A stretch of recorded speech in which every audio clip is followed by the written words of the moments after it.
I tried to get out of the way, but I just felt like that was just it was unnecessary.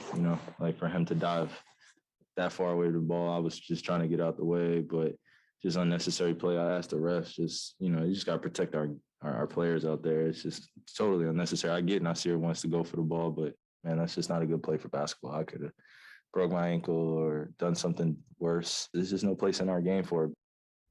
There's no place in our game for it. All right, so I'd like to bring back Richard and Perk, and considering Richard is already rubbing the dome, I have to ask, was that a dirty play in your eyes, Richard? This is going to crush me. This is going to crush me in a way that has never... Then we welcome it. I've never been crushed on national television before. JJ, what is that terrible school you went to? What is your motto? What is your motto, JJ?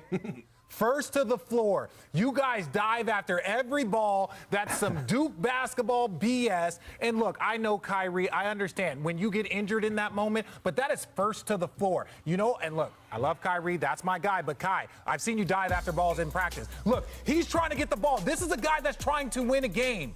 That's what this is, right? Look, the Nets have not been playing great basketball of late, even though they've been winning because they have the talent. But unless you're willing to hustle like that, and yes, that sucks that Kyrie's, yes, injuries can happen in basketball. Kyrie went up for a layup in the postseason, landed on somebody's ankle. That wasn't intentional. This right here is just a guy trying to win a game. And truth be told, the Nets need more guys like that on their roster if they want to be playing better basketball. Speak for your school. Speak for your school, JJ. Go ahead. Well, so I thought you were talking about our floor slapping, RJ. Yeah, so that's why I was a little confused. It's the fake hustle. It's the same thing. Nassir Little went to UNC, by the way. Let's just acknowledge that. Duke's biggest rival. I'm talking about a Duke guy talking about diving on the floor. There's no place for that in the game of basketball. Look, I watched this game last night. I watched it live. I watched this highlight 10 more times this morning. This was not a dirty play. Thank you. Nassir Little is a hungry young player trying to make a winning basketball play. And if you look at it from every single angle, he is diving for the ball on the side of Kyrie. He's not diving at his legs. I've seen guys make dirty plays before like this. This is not one of those. Yeah, and Kyrie jumped in front of him to try and stop him from doing that. Right. That's all I got to say. Go ahead, Perk. Guess we get to listen to you. Well, I mean, look, RJ, this is not just in the Duke locker room. This is around all NBA locker rooms. What they say, 50? No, Jay, I'm not. Fix your face. Don't start turning red. I'm actually on y'all side. Listen, here's the thing. In every NBA locker room, every coach talk about 50-50 balls. And every coach actually give you a reminder. The first guy to hit the floor is the guy that probably won't get his ankle turned or get a leg injury. That's why you preach dive on the floor for the loose ball. And, JJ, you made a great point.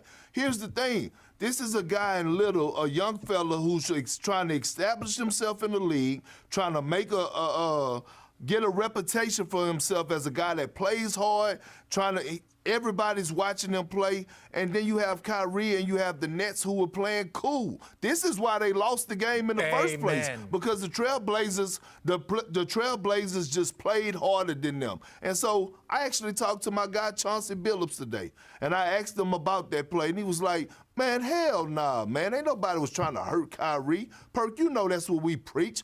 Dive on the floor for loose balls. That's what it is. Yeah, well, watching it, it's hard to say. We have no place in our game for soft play. Well, with that, no place in the game for soft play. We certainly have the opposite of that. Comes now as we welcome in 2008 NBA champ Kendrick Perkins. Perk, how soon until you are ready to call LaMelo Ball a superstar? Well, welcome to the party. I mean, I said this before he was drafted. I thought the Knicks should have drafted him. I thought he had superstardom written all over him. Here's the thing. He's already a superstar in his own right. And I understand that people want to say, well, he got to accomplish more. He got to get to the All-Star game. He has to win the MVP. All that, yeah, I get all that. But when you look at what LaMelo Ball does and how he affects the game of basketball, that's one thing. But look at those stands. Look at those people in those seats. That's another thing. Ooh. And it wasn't because Giannis came into town. It's like that every single night in Charlotte. And so when I'm listening to these kids, because I'm in the AAU world now, and they talking about LaMelo Ball, those are the same kids that on school nights when LaMelo Ball comes into town on road games, they said, hey, Daddy, Mom, I promise you I'm going to get up and not be tired. Please take me to the game tonight. That is superstar. When you selling out arenas and you putting butts in the seats and kids are mimicking you, that is a true definition of being a superstar. He's already reaching it right now in front of our very own eyes. Now, again, Malika, you don't have to tee me up on this one again. Oh, yeah, I was like, you were already raring to go. I was, sometimes you're listening and sometimes you're waiting for someone to finish. In this case, I was waiting for someone to finish. Thank you for finishing, Perk.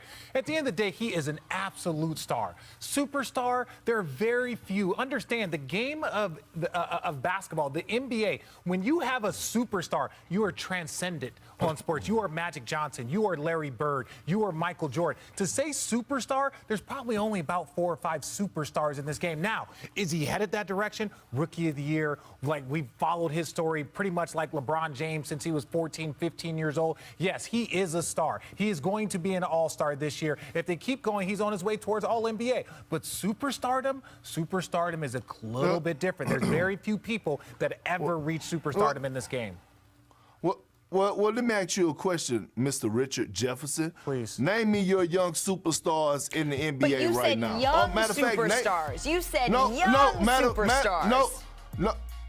Matter of fact, name me your superstars that are in the NBA right now and give me the criteria of being a superstar. Well, I want to jump in here for 1 second. Get him, Malika. I do think that superstardom is a little bit subjective here, and there's a concoction, there's a potion, right? There is the on-court ability to affect a game. Then you can factor in what you're saying, butts and seats, marketability, etc. And we have had this conversation so many times in our newsroom, in breaks, all this. I can't believe I'm saying this, Perk.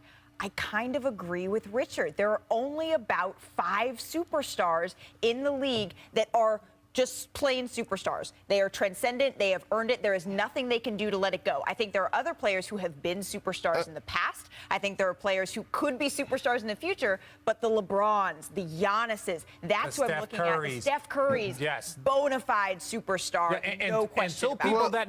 Until people that don't know basketball at all know his name, that's when you become a superstar. Okay, well, we do have, right? So y'all, We're gaining up on him today. We should be nicer.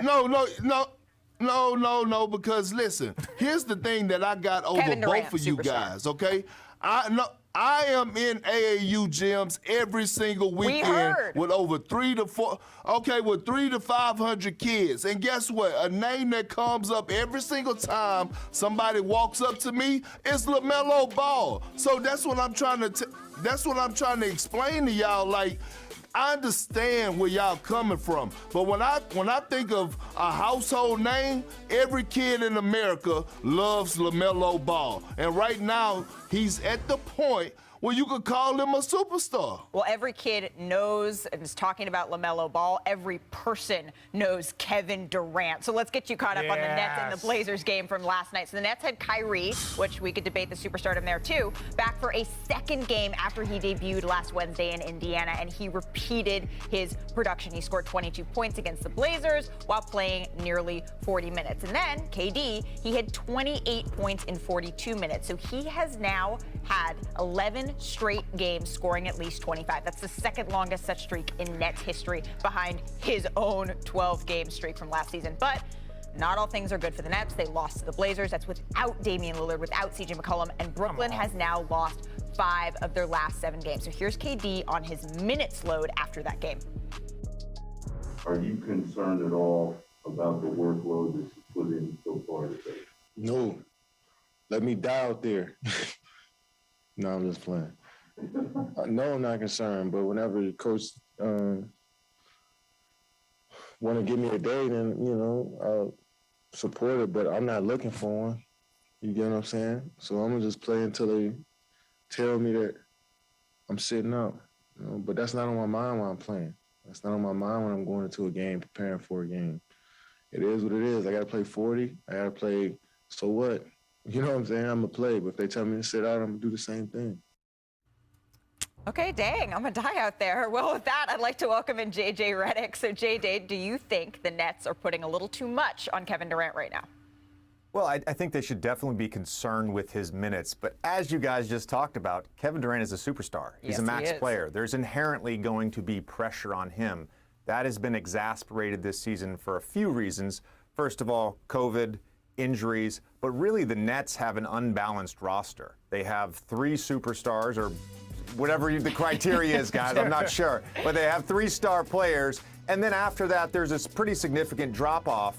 And, you know, because of Kyrie being only being available for 2 games all season, he's had to shoulder more minutes. But look, his usage rate is slightly above his career average. It's not like when he's on the court, he's doing more than he normally does. The Nets are in the middle of 5 games in 7 days right now. There's not a break in sight. They don't have a 2-game break or 2-day break in between games until January 27th and 28th. And then they go back out west for another long road trip. So there's really no end in sight for this team until you get to the All-Star break. Well, and James Harden didn't play, so it already seems that they're staggering their stars. But with KD and Harden, like we just saw in that graphic, they rank in the top 3 in minutes per game, along with Fred VanVleet, who's number 1. Is this sustainable for the entire season? This is the benefit of bringing Kyrie back for road games. If I'm the Nets, my strategy would be if those 3 guys are healthy for a road game, we're picking one of them to sit out the game and get some rest. And certainly as you get past the All-Star break, you can be even more strategic and look for opportunities to play those guys together. But there is a concern for sure that Harden and Durant are playing too many minutes and having to